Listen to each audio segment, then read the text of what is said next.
bundan da eminiz. Ondan dolayı muhataplar sizsiniz, sizden ricamız. Başakşehir'in şu mağdur durumunu görün ve buna göre hareket edin.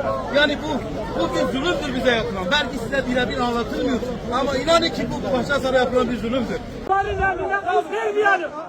Lütfen. Olsun. Sakin. Tamam. Daha bir kişi geldi. Sakin. Bir saniye ya.